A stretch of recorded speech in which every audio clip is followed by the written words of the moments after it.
That one dude, that one dude, that one dude, ladies and gentlemen, fellas, I'm coming to you today with a Thanksgiving, very special edition of That One Dude for Thanksgiving. We're going to have two this week. Double whammy. You're going back for doubles on Thanksgiving. You're going to get doubles on That One Dude for the Sunday main slate on Saturday release for week 12. And this today, right here, smacking you with it, That One Dude for the Thanksgiving slate. And okay, if you're not watching on the YouTube channel, make sure you come over to the YouTube channel at some point because your boy is fresh as possible right now as I'm about to go travel tomorrow. So I had to get myself the nice cut. I had to get my barber to shape me up for Thanksgiving. The Thanksgiving cut right now, yo, this fade is as great as it could ever be. I am on a different energy level. When you get a good haircut, you know this watching, you right there watching, when you know you get a good haircut, you feel unstoppable. You feel like you eat 10,000 calories and it won't even knock you at all. You're going to look good no matter what right now because you're fresh to death with the new cut. So now, not only are you going to get the good information that you normally do here, all the schmacked information to win your dollar rooskies, all this stuff, right? All the stuff that we do here, and we give you all the information you need to That One Dude, the lower owned plays they're going to smash, like Aaron Rodgers last week, like Ezekiel Elliott last week, like our punt play last week, Denzel Mims, over 10 fantasy points at 3.3K. We'll take all that. We'll take all that. Take all the money. But now you're going to get it from me on a different wavelength. Hell, these That One Dude plays, I mean, we're hoping to get some leverage, right? We don't need them to be the highest scoring on the slate, but they're lower owned and they outscore some guys that are higher owned. But they might just be the highest scoring at every single position now. So we're going to try and get some lower owned dudes. And I have two punt plays for Thanksgiving. Again, we're trying to give you doubles here. We're trying to give you as much as we can in the giving mood for Thanksgiving. Two punt plays instead of one. And then a quarterback, running back, wide receiver, tight end. And then again, those two punt plays. So 6 total players that I think will be lower owned than they should be on this slate. And you should take advantage of it for leverage. Now, I had a couple of people get in the comments the last couple of weeks and say, Sal, I'm putting all these guys in my lineups. Thank you so much. No, don't do that. Don't do that. These are not guys that are going to pay off more times than not for you. The goal is to try and identify the ones that are going lower owned and leverage your lineups with them. So like last week, if you watched the video, hopefully you took advantage of it and got yourself some Ezekiel Elliott. I had 4 times the field of Ezekiel Elliott. A lot of people in the Patreon and the Discord had Ezekiel Elliott last week. And he probably did pretty well because he was at 5% owned in a lot of contests, sub 10% owned in almost every single contest. He goes for over 22 fantasy points, over 100 yards rushing, a touchdown. All these beautiful things. We get Zeke week back, and now on a small slate, he's probably going to be as the most expensive running back with the most secure workload of 20 plus touches, probably going to be a highly owned running back this week. So he's not going to be our That One Dude this week. But the point is that you leverage your lineups on that, right? Last week, if there was a highly owned running back, instead play Zeke, who has, in my opinion, just as much upside at lower ownership. So you want to pick your spots in your lineup. Doesn't mean play all 6 of these guys you're going to hear today, because to be honest with you, not all 6 of them are going to get there. They're lower owned for a reason because their projections don't look as good as the highly owned ones. But that definitely does not mean that those range of outcomes cannot beat out the median projections of some other players. So that's the whole goal here. We'll have some information popping up on the screen throughout this video behind me, some stuff about the players, some photos, and also the median projections that I have for these players that we'll be discussing in this video. Before we get into it, hit the like and subscribe button. I appreciate that a ton. I have projections, rankings, a bunch of stuff for the Thanksgiving slate, a bunch of slate for the main slate, golf, NBA is coming up soon, all of that on my Patreon. Over 630 people on there right now. You can check it out, linked down below. And our first sponsor of today's video, presenting sponsor of the show, in part by Jock Market, which I have a big announcement to make. So Jock Market right now is where daily fantasy sports meets a stock exchange. And they're going to be giving out some of their biggest prize pools ever. It seems to be the biggest one ever, right up there with the Masters, for Thanksgiving, this 3-game slate, and $40,000 they expect to pay out. Again, it's daily fantasy sports meets the stock exchange. So you are buying stock in these specific players this week. The market is going to be open for a good amount of the day on Thursday, so be sure to get in there 8 a.m. to noon, somewhere around there, and you're going to be able to get in and live trade all throughout the day on Thursday. You can also play in the Sunday slate. And big news, they've been available in Canada the last couple of weeks and months or so. As of this recording, like an hour ago, I got word and I saw on Instagram that Jock Market is now in the Google Play Store. They're on Android, so it's not just an Apple thing. So you can check out Jock Market, buy low on these player stocks and try and sell high on them, or just hold them and watch their fantasy points go up and up and up. Based on how good their fantasy point scoring is relative to other players on the slate, they're the highest scoring on the slate. You just want all the dollar rooskies basically in terms of your return on investment. That will decide how much that stock is going to increase or decrease depending on what their fantasy points are. So Jock Market, using the promo code SAL10, that is SAL10, you will get a free $10 upon deposit. And now if you're on the Android, go ahead, download the app right now. If you're on iPhone, of course, download it as well. Takes you 30 seconds if you're on a half decent phone, and you can download it for free, and you can put that promo code in to get yourself started with the $10 free upon your first deposit. So let's get into this video right now. We're going to start it off at the quarterback position. Look, it's a 3-game slate for Thanksgiving. There's only 6 quarterbacks you can choose from, and 1 or 2 or 3 of them is going to pick up ownership. And I'm not going to tell you a guy that I like if he's going to be picking up ownership. The whole point of the show is to find leverage spots and GPPs. Now, if I'm going to be honest with you, I'll preface all of this by saying, just play Deshaun Watson. Just play Deshaun Watson. Just play Deshaun Watson. All these totals are dropping in some of the other games, like the Dallas game right now with Washington has dropped like 2 points since the opening. So you're getting right now a pretty obviously great spot in the best spot projection-wise for Deshaun Watson. I don't have to tell you that. You probably already knew that coming in. But if we're trying to give you some sort of leverage to get to, I'm going to be choosing the man in Dallas for this game, the man, the myth, the legend himself, the Ginger Snap Kid, Andy Dalton. Now, Andy Dalton's haircuts, I mean, they can't hold a candle to what I got going on this head and rocking right now. I mean, oh my God, I feel undefeated right now. But Andy Dalton, he's been having some good haircuts right now. So that's why we're choosing. No, I'm just kidding. That's not why we're choosing Andy Dalton. Andy Dalton we're choosing almost by default, right? Stafford's injured. You saw that last game with his weapons all being out in terms of Amendola, in terms of Galladay, Swift. And honestly, I don't think he's going to have all those guys back this week. They have not practiced as of Tuesday, none of them. So if he's lucky, maybe he gets one of those guys back, even if it's just Amendola, because he's out there throwing to Agu and Cephas and Marvin Hall, a downfield threat, and Marvin Jones, who can't get separation. So I don't want to go there. A guy who had no touchdowns and 178 passing yards last week. You have Alex Smith on the slate, who I think lacks the upside. Yeah, sure, maybe he goes for 300 yards. I just lack the fact that he'll actually be able to, one, do that and target downfield against a Dallas secondary that has been improving the last 2 to 3 weeks. And the rest of the guys in the slate are going to pick up ownership. Ben, Lamar Jackson, and Deshaun Watson. So almost by default, it's Andy Dalton, but I still do like, after running some projections and ownership, I still do like Andy Dalton more than Stafford, since he's going to be picking up some ownership, and more than Alex Smith, just from an upside and really the weapons that he's going to be using to correlate him with. I can see some of this stuff on the screen right now if you're watching on the YouTube version, but a positive 12% pass blocking advantage versus Washington's pass rush that ranks number 7 overall. This Washington pass rush was able to sack Andy Dalton 6 times the last time that they played. Andy Dalton got hurt in that game, ended up getting injured, but the offensive line for Dallas has been making a little bit of improvements. They did move Zach Martin, the best offensive lineman they have left, the walking wounded on that line. They moved him to right tackle, I believe, putting Connor McGovern at right guard, so you can hide him a little bit more there on the interior instead of the exterior, so it helps a little bit more, and that's what you ended up getting. Zeke running behind, got a little bit more time for Andy Dalton as well. Washington ranks 4th in coverage in terms of Pro Football Focus grading. They play a lot of zone defense, so they don't have any standout individual players for the most part, right? Landon Collins has gotten hurt this year. No real true standouts out there. Quentin Dunbar, they lost.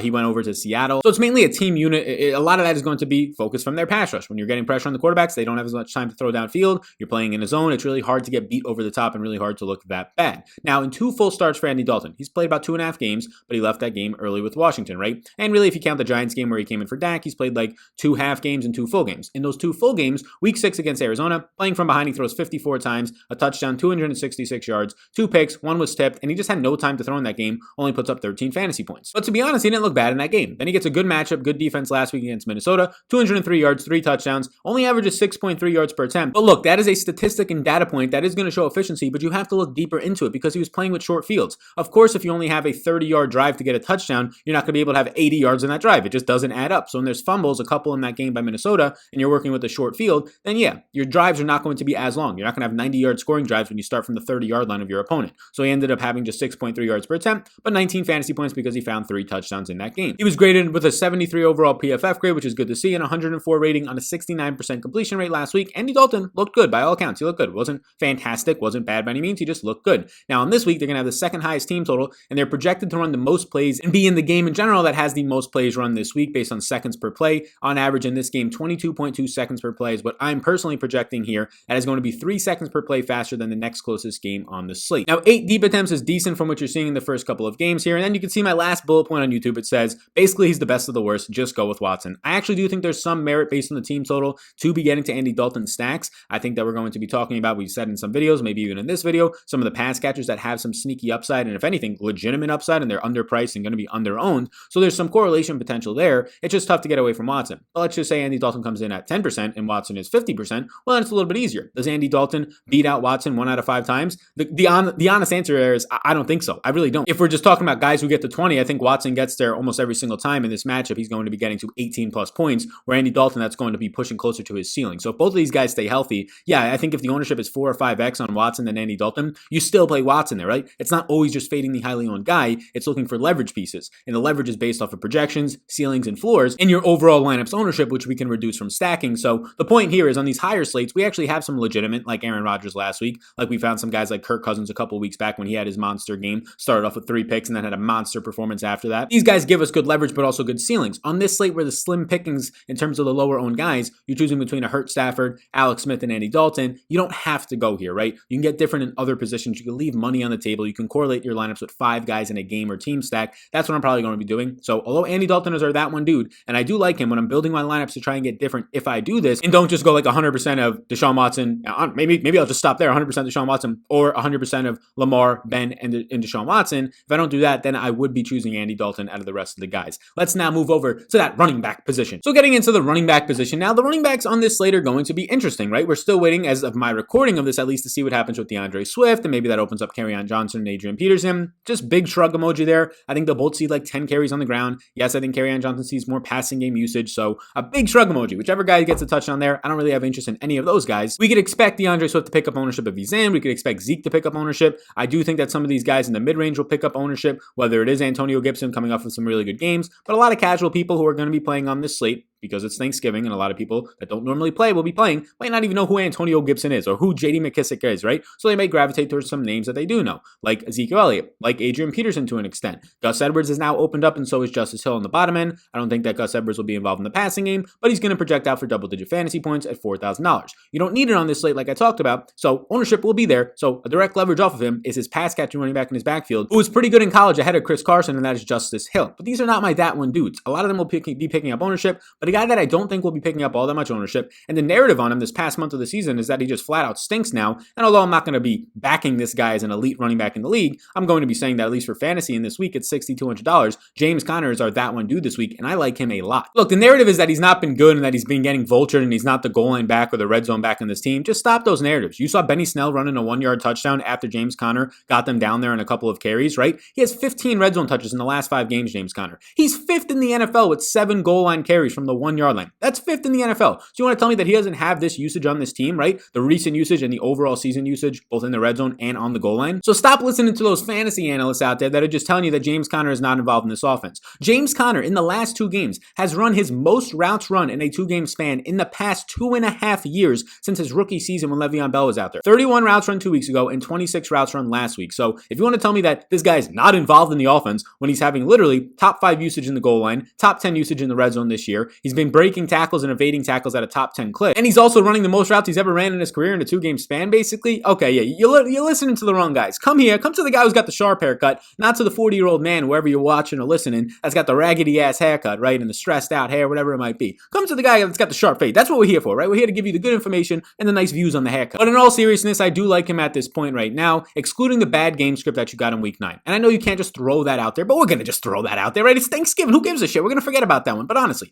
they got down big to Dallas, and they just stopped running the ball. Like most teams do when they get down big to another team, they start throwing the ball a little bit more. If you take out that game, since week 2, we can't count week 1. He got hurt week 1. He only played in 20% of the snaps, 24% in week 1. So if you do look back all the way to week 2, taking out that Dallas game, he's averaging 19.3 touches per game. 19.3 touches per game. But this guy's not getting any usage on the season, right? 17.7 opportunities per game, even if you count the game that he got hurt, even if you count the game where it was bad game script against Dallas. Now, Baltimore is a terrible run defense. Oh, Sal, no, they're not. Ray Lewis is so good. And Ray Lewis and Terrell Suggs, yeah, back then they were a pretty good run defense, right? Those are pretty good linebackers. Those are pretty good defensive linemen that they had on that team. But that's not going to be the case anymore, right? That's not the case anymore at all. Baltimore is a bad run defense. They rank 27th in tackling and 21st in run defense. They've allowed 120 or more rushing yards in 5 out of the last 6 games, including last week. Derrick Henry himself went for over $130 on them. And the week before that, the New England Patriots ran for 190 plus yards with guys like Damian Harris and Cam Newton to an extent, and Rex Burkhead and James White. All those guys put up $190 plus on them. It's going to be a positive 3% run blocking advantage in this matchup for James Conner and the Pittsburgh offensive line. I like it. He faced his team already before. He wasn't great, but he got usage. 18 touches, 3 receptions, 60 yards and a touchdown. He scored 15 fantasy points, which is around where I have him projected median with the obvious upside of 20 plus in this game. And by the way, people are talking about James Conner these last couple of weeks. You would think that he's seeing like 6 touches a game. He's still controlling the backfield touches by a wide margin. He's seen 15 plus opportunities in back-to-back weeks with 16 last week for 99 total yards. He just got vultured on the 1-yard line. If James Conner stays in for that 1-yard carry and it's not Benny Snell and he ends up scoring the touchdown last week, James Conner's ownership is probably double this week. So just keep that in mind. James Conner's ownership and his price is probably $400 more or $500, and his ownership is probably doubled this week. If he's going to come in at 20%, it'd probably be like 35 to 40% to be honest with you. If the recent game logs, instead of showing like 11 fantasy points or 10 fantasy points, showed 16.9 fantasy points, he would be probably double the ownership. So based on that 1 inch or that 1 carry he doesn't get on the 1 inch line when he comes out for a breather, if that's going to keep his ownership down, he is our that one dude this week for James Conner. As you can see on the screen right now as I put it up here, you can see what I have him currently projected at. I basically have him as the 3rd highest projected player on the slate at the running back position,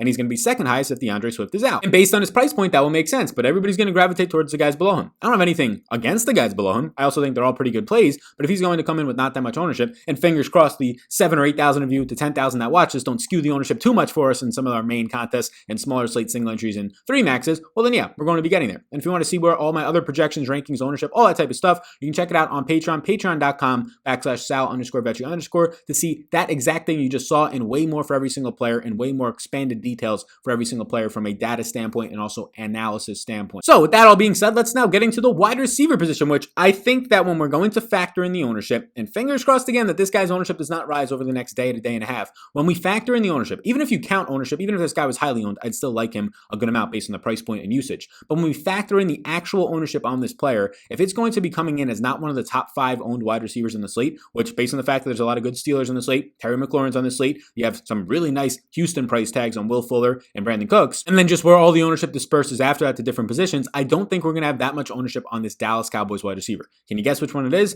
Is it Michael Gallup? Is it Amari Cooper? Is it CeeDee Lamb? I think all of those guys are definitely in play this week. I do, with Andy Dalton looking decent in that last game, them going to be chucking the ball with a nice team total, but I'm going to be going with the man, the myth, the legend himself, somebody who has burned faces on Thanksgiving before in many of Island slates, and that man's name is Amari Cooper. I like Amari Cooper a lot this week. He's way too cheap. Look, Amari Cooper's usage has been fantastic, and we know that he, honestly, if you look at his skill and his talent, he could be a $7,400 wide receiver on this slate, and I wouldn't blink. I would say, you know what, he hasn't been 25 points, 30 points recently, like McLaurin scoring 20 every week, so maybe $7,400 is a lot, right? But I know he's Amari Cooper, he's fantastic, he's going to have a good matchup. Yeah, that's fine. He's $5,700 this week, right? You can tell me that he was the most expensive wide receiver on the slate, and I would say, yeah, recent form is not showing that too much, but on the season, in general, his skill set, yep, he should be up there. Let me show you what he's done in the 3 games with Andy Dalton so far this year. In week 6, 7 catches, 79 yards and a touchdown, 10 overall targets. That's 20.9 fantasy points. Pretty damn good. In week 7, Andy Dalton, again, remember, he gets hurt with a quarter to go in this game. 7 catches on 7 targets, 80 yards, and 15.5 fantasy points. Again, Andy Dalton left early, so there was an upside for him to hit the 100-yard bonus in that game. And then last week in week 11, Andy Dalton comes back, keeps looking Amari's way. 6 catches, 81 yards, no touchdowns on 7 targets, scores 14.1 fantasy points. So what that has you at is Amari Cooper averaging 16.8 fantasy points, and we get it, it's a very small sample with Andy Dalton in 3 games, but 16.8 fantasy points. And I have him projecting out pretty damn close to that, right? If not better than that, depending on what you're going to be looking at from a ceiling perspective. So yeah, I like Amari Cooper a lot. He has a positive 11% matchup against Ronald Darby, and maybe he'll see some Kyle Fuller, who we saw last time and had a good game against, again, the 15.5 fantasy points when Dalton left early when they faced Washington in week 7.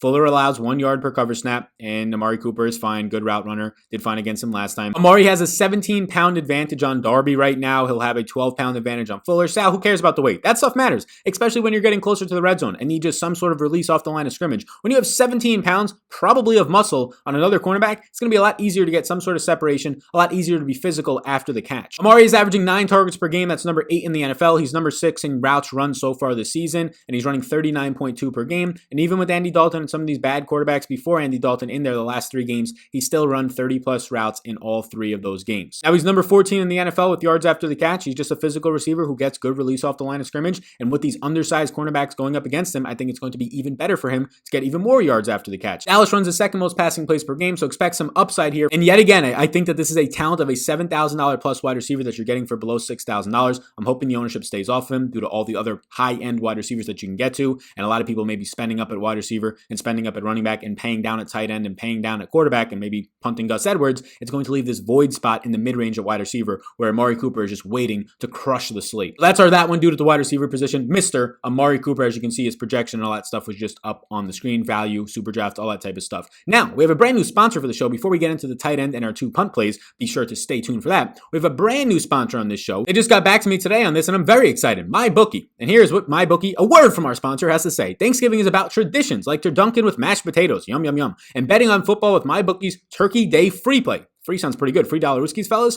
MyBookie's 3rd annual Turkey Day free play returns Thanksgiving. It's your chance to bet up to $250 Ruskies on the early Thanksgiving game. The Turkey Day free play is a no-risk, all-gravy wager on the full game spread. Pick the right team and you win. Pretty simple. If your team is upset, your bet up to $250 is refunded before the next afternoon game. New players will get their first deposit matched halfway up to $1,000 to help add even more excitement to the greatest football weekend of the year. No doubt about that. That's right. Make your first deposit and get extra cash you can use on parlays, teasers, and props all weekend long. Use the promo code SAL10, that is SAL10, in order to claim your bonus and your free bet. And the best part is, it's only the beginning. MyBookie has promotions all holiday weekend. Turkey Day free play is Thanksgiving Thursday that rolls into Black Friday boosted odds and finishes the holiday strong with buy one, get one free Cyber Monday football. That's why MyBookie, they call football season winning season. Check it out now. No risk, all gravy, baby. Don't forget to use the promo code SAL10, that is SAL10, to claim your freebies. Shout out MyBookie, the new sponsor on the program. Go get those dollar Ruskies. Take advantage of a lot of nice offers, it seems like. like they're doing this weekend in the betting markets, which we have a video for in the betting markets as well. So you can check that video out. It came out Tuesday afternoon. I pick a side in I have bets on every single spread and every single over-under, 6 bets for the turkey day for the 3 games. So now let's finish this up with our tight ends and our 2 punt plays of the day. The tight end position right now that I want to get to. I'm going to have a punt at wide receiver and a punt at tight end as well. So I guess we'll be talking about 2 tight ends. But to start with my that one dude at the tight end position. Look, I think Mark Andrews picks up ownership. He's been good the last 2 weeks. He's a name that a lot of people know. He's kind of in this category of coming into the year, the elite tight ends, kind of falling out of that right now as Darren Waller has surpassed him without a doubt. You have TJ Hawkinson, who continues to score touchdowns, and he's going to be keeping himself up there with some types of ownership. A lot of guys will be picking up ownership on this slate, and I think it'll be kind of dispersed in the mid-range at tight end. Mark Andrews should take up a lot of it. And my guy that I'm going to be looking at is a guy I've been playing for like 3 or 4 straight weeks, and every single week I'm happy with the results that I've been getting because he keeps scoring touchdowns, he keeps seeing targets, he keeps running an insane amount of routes, 3rd most over the last month of the season. His name for the Pittsburgh Steelers in the night hammer game as well, Eric Ebron. You can see all the stats on the screen right now. Ebron has seen 6+ targets in 3 straight games, in 5 or more targets in 5 straight games. He has a 15% target share so far this year. That is 5.6 targets per game. Now it's a tougher spot versus Chuck Clark, who allows just 0.56 yards per cover. For those of you that are not familiar, anything below 1 yard per cover allowed as a linebacker in coverage against tight ends, as a cornerback or safety in coverage against wide receivers and running backs, anything below 1 is really good. This guy's at 0.56. That is borderline elite status.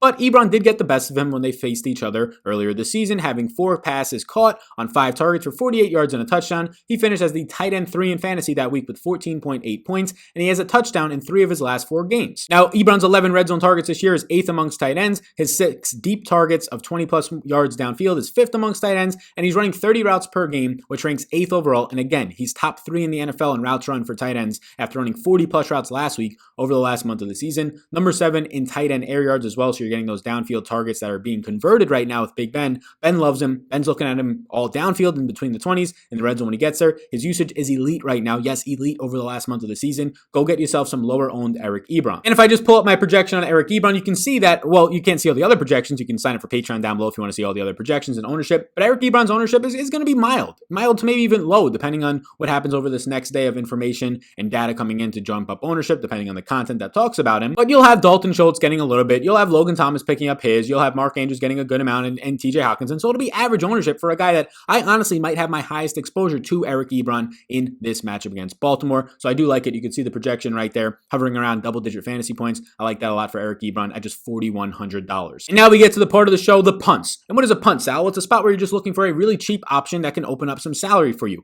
And no, I'm not going to say Gus Edwards here and his chalky ownership that's going to be coming in, his likely highly owned ownership relative to his price range. We'll be talking about a wide receiver and a tight end, and they just so happen to be from the same team, a team that we have not yet talked about already on the slate. Oh, is it the Baltimore Ravens? Sal, we haven't talked about them. Nope, it's not. Okay, well, is it the Washington Redskins? We haven't talked about them. Nope, it's not. It is going to be the Houston Texans. And the wide receiver I'll be talking about, who I think will pick up some ownership, but it won't be anything massive due to the fact that so many high-priced wide receivers and punting at running back, I think, is where people will go with J.D. McKissick, with one of the Lions backs, if indeed you see Swift out, or Gus Edwards and Justice Hill. So the cheaper to mid-range wide receivers, like I mentioned with Amari, I think will just all naturally be somewhat lower owned outside of probably Brandon Cooks. Now, Kiki Kute is the man I'm talking about. He stepped in for Randall Cobb, who left in the first quarter after scoring a touchdown on 3 routes in their Week 11 victory over the New England Patriots, and Randall Cobb is likely, if he is not yet already by the time you're watching this, going to go on IR. And he Stills also got hurt in that game, and he is questionable for this week. If Kenny Stills is in, maybe this ruins Kiki Kute a little bit, but I think Kiki Kute is still just the primary slot receiver. Even if Stills is in there, Stills is being paid a lot of money, so they may just say, we got to get this guy in the field, but also at the same time, they never play him anyways. They use him as a wide receiver 4 and a backup. So Kiki Kute here, assuming that he starts, he played 54% of the snaps and ran 25 routes last week, majority out of the slot. He saw 4 targets, 3 of them were red zone targets,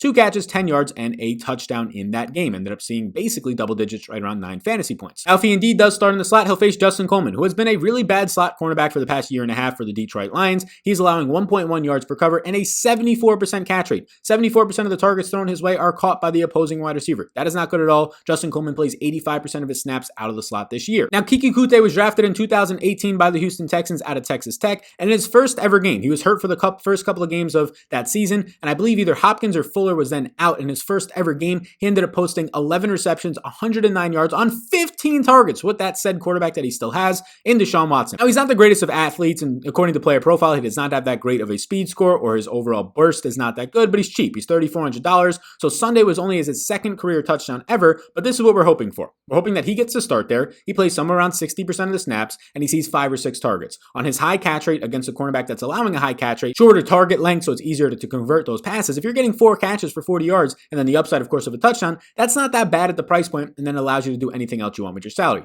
I don't think you need to punt on this slate. Like I've mentioned, there's not that much expensive players, so it's just easier to build some nice lineups with expensive to mid-range options. But if you are looking to punt the wide receiver position, Keke Coutee does stand out. And I'll also throw another name in the hat, Danny Amendola, if he is indeed healthy. Nobody's going to own him this week, but he has been getting a lot of usage, especially if Golladay does miss. He could be a sneaky option as well. Now, our final punt play on the day is going to be the tight end from this same team, the Houston Texans, like I teased earlier, and that is going to be Jordan Akins. So Jordan Akins, whatever you want to call him, his first 3 weeks of the season before he got hurt, he was being used in fantastic fashion. He was a top 10 tight end, believe it or not, those first couple of weeks. Week 1, he plays 83% of the snaps, runs 32 routes, as you can see on the screen, and scores 11.9 fantasy points. Anything over 10 fantasy points this day for a tight end is fantastic. You're probably a top 5 tight end that week. In week 2, he doubles down. He goes for 87% of the snaps, an increase. 33 routes, an increase. And 12.5 fantasy points, an increase. Week 3, 71% of the snaps. 26 routes, only 4.8 fantasy points, but still the primary tight end, and that was a very difficult matchup against the Pittsburgh Steelers. Well, he returned from his injury in week 9, and he seemed to be limited. And then in week 10, he also seemed to be limited. But then in week 11, we finally saw that early season usage. In week 11, he ran 21 routes. He caught 5 of 6 targets for 83 yards and his season high 13.3 fantasy points.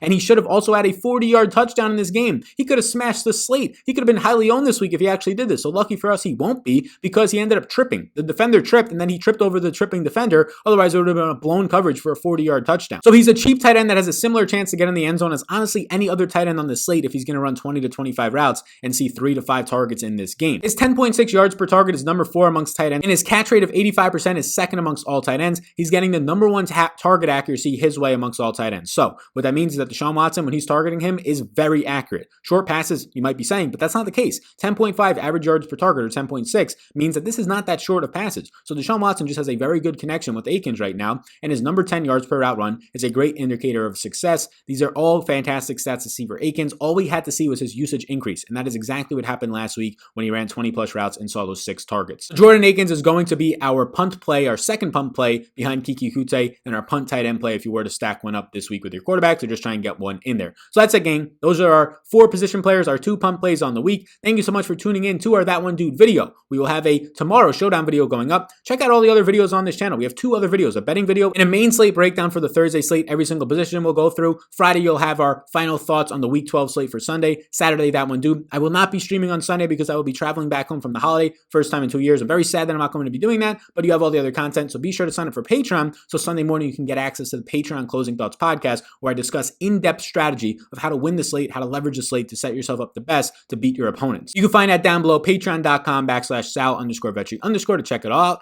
Like and subscribe before you go, everybody. I appreciate you a ton in advance. Again, the next piece of content from me will be tomorrow morning, Thursday morning, depending on when you're watching this. It'll be a showdown video dropping at 10 a.m. East Coast time for the Thursday night football game on Thanksgiving between the division matchup of the Pittsburgh Steelers and Baltimore Ravens. Enjoy that piece of content. Thank you, everybody, and I will see you in the next one.